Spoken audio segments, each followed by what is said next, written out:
Assalamualaikum guys, welcome back to our discussion on Islamic uh, finance.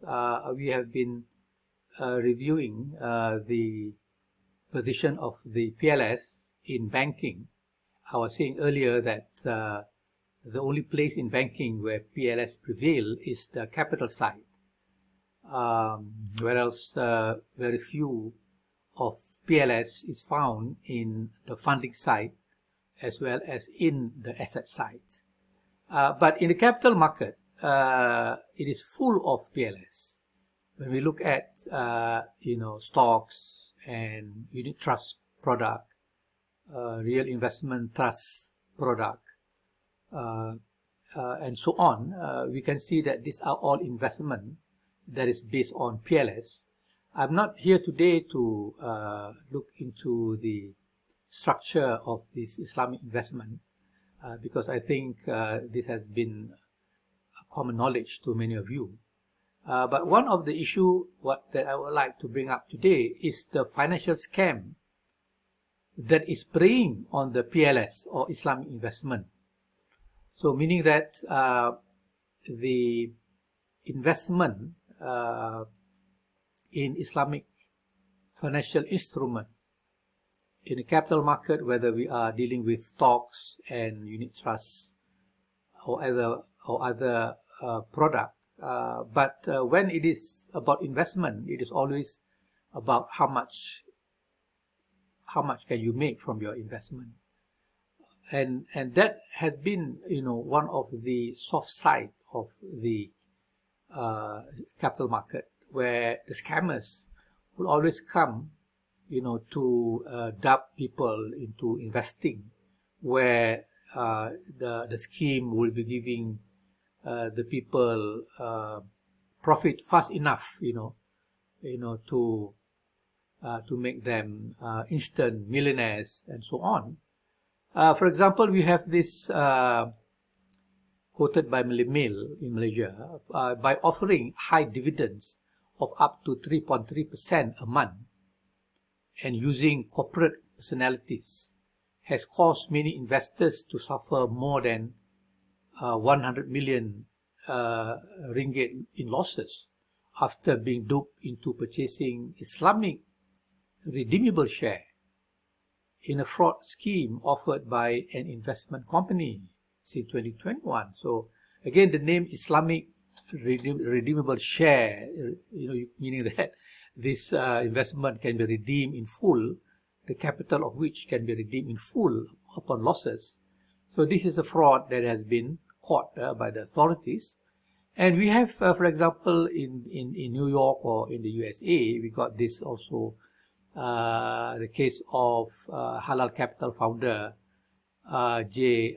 Mazzini. SEC, the Securities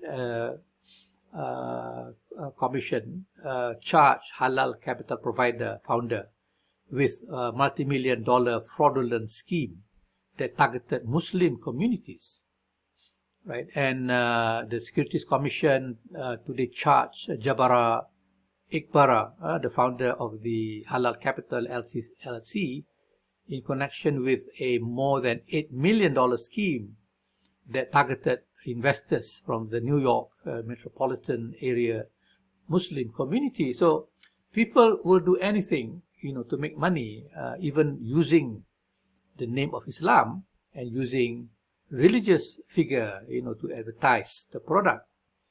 And the Quran has already warned the people regarding this behavior, this fraudulent behavior.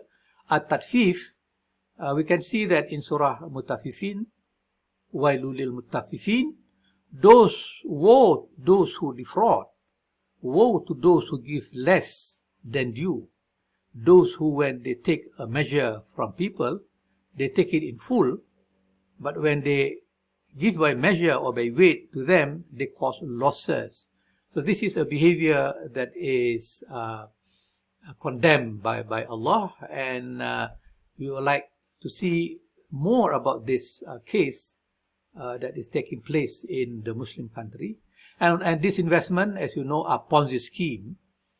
And what is a Ponzi scheme? It is a fraudulent scheme that involve paying existing investor in a non-existent enterprise with the funds collected from the new investor.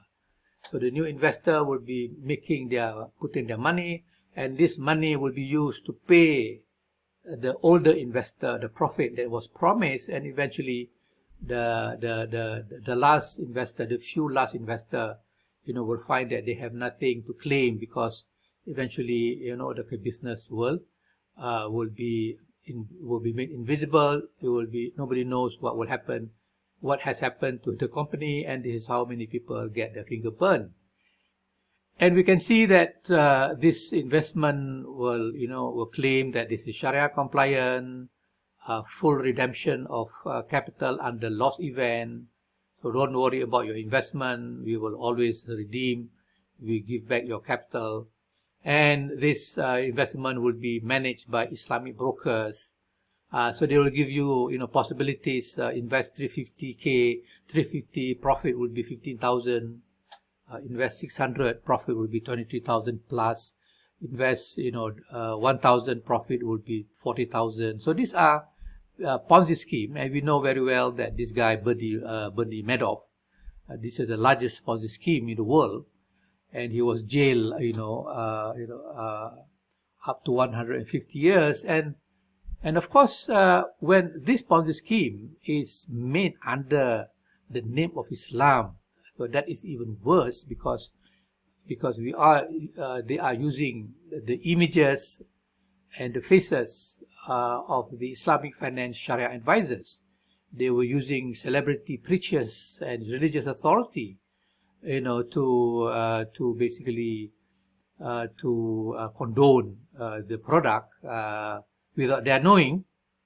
And the ordinary people, as you know, will seldom question the Sharia authority about the halal or haram position of this Islamic investment, because we, the ordinary layperson, will look at and when we look at what the response from the netizen, that they will say, "Oh, this is awesome, please PM me, fantastic," right? Very seldom they will ask question about the logic of the investment. How could you put 300 and then you can make a profit 10 times of your investment within days? So people are simply blinded by this claim, because it is backed by the Sharia authority.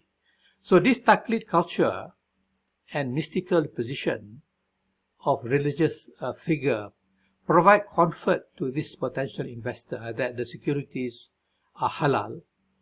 If haram, they will say that the sin of the haram will fall onto this religious expert and not onto them. So this is the kind of mentality that is taking place today in the Muslim country, where that blind faith or Taqlid culture is prevalent and strong among Muslims.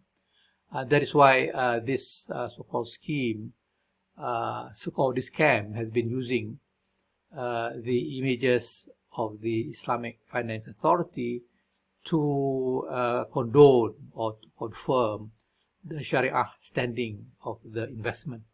And the principle of investment and the contract of investment are often overlooked, because they will say that this principle and contract has been studied by the Sharia authority, so we will not be bothered by the detail, and we just want to put our money, where the halal investment is coming. And this is how things can go wrong when the financial investment is a scam.